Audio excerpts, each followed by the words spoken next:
So Haiti is the poorest country in the world. However, you might be very surprised to find out why Haiti is the poorest country in the world.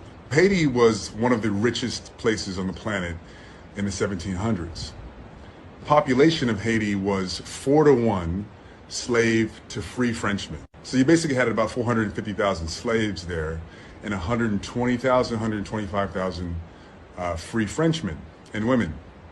Led by a slave named Toussaint, Haiti successfully overthrew one of the most powerful armies on the planet in 1804 and declared their independence. However, France made a deal with them, with warships at the ready, saying that we will invade you, recapture you, and re-enslave you unless you pay for the lost property. Well, that lost property was the human lives of the Haitians themselves. So France slapped Haiti with a $21 billion bill. That's $21 billion in today's money. It took until 1947 to pay off the initial loan. It took Haiti almost 150 years to pay off that loan. And obviously you guys know about loans and financing and debt. So how did Haiti pay that money off? Especially because France forced them to give them 50% off of their products. So Haiti was accounting for 3/4 of the world's sugar at the time, and I think a quarter or maybe 1/3 of the entire slave trade at the time.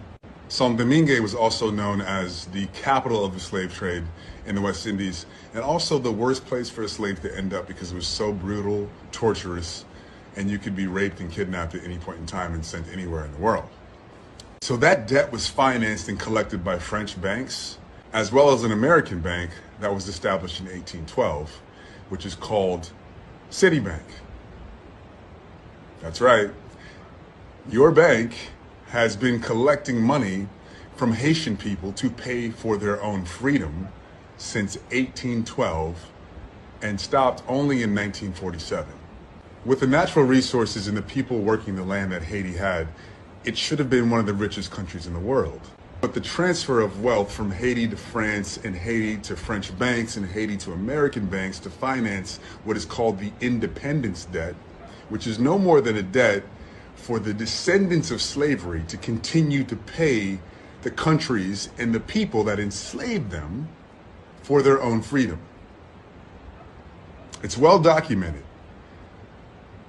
It's well documented that the debt was based on slave owners losing their property. In 2004, the Haitian government demanded that France pay back the billions of dollars that it forced the Haitian people to pay for its own freedom. So think about this. It's like France had their warships ready, just basically gangstered their way into Haiti's pockets. After Haiti beat the French military in 1804, by 1825, France had warships at the ready, off the coast of Haiti, looking at the island like, nice island you got there. Be a real shame if something happened to it. Okay? So basically France is like, nice island you got there. Nice freedom you've gained there. Be ashamed if something happened to it. Wow.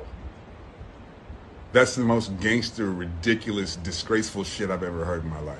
In 2004, the Haitian government demanded that France pay back the billions of dollars it paid to protect its own borders and to be a sovereign nation. Can you imagine if you had to pay somebody so that they wouldn't attack you? If you had to pay somebody so that they wouldn't enslave you? If you had to pay somebody because your great-grandparents had been kidnapped and held hostage? And the price that you had to pay for a free life was billions of dollars to the people who did it.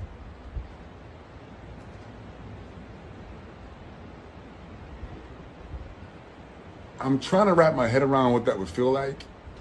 And I guess you have to ask a Haitian person. Wow, France, really? Really? And after the Haitian government demanded that France pay back the billions of dollars that it unfairly had to pay to France to keep their sovereignty, to keep their freedom, to keep their lives, 11 years later in 2015, France said, fuck you.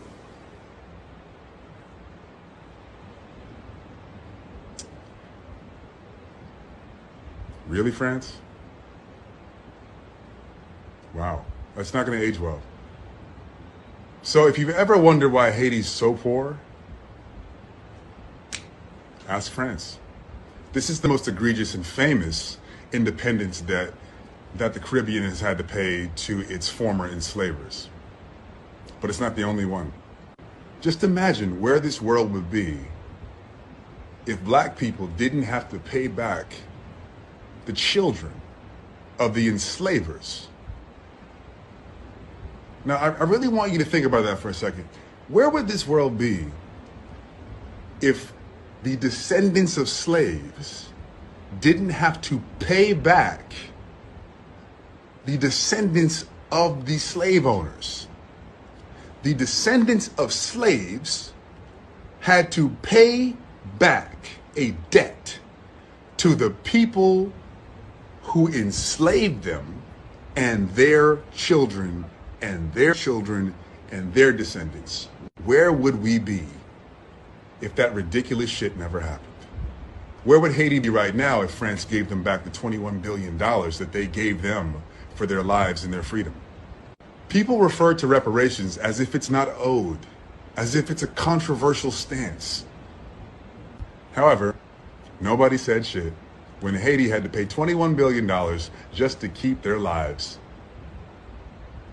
So somehow it's controversial that the descendants of the people who were held hostage and kidnapped want to be paid for their troubles, want to be paid for the injustices done to their ancestors, and how those injustices play out and manifest in our lives today.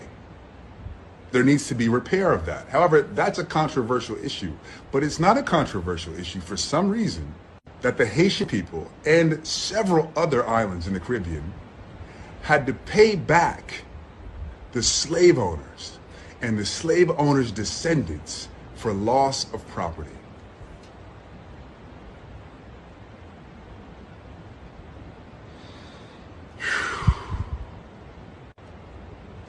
Is it starting to sink in? I don't know what the answer is, but if you're French, I highly recommend that you reach out to your government and tell them to give Haiti their money back. It's fucking disgraceful. I love you guys. I'm just being honest.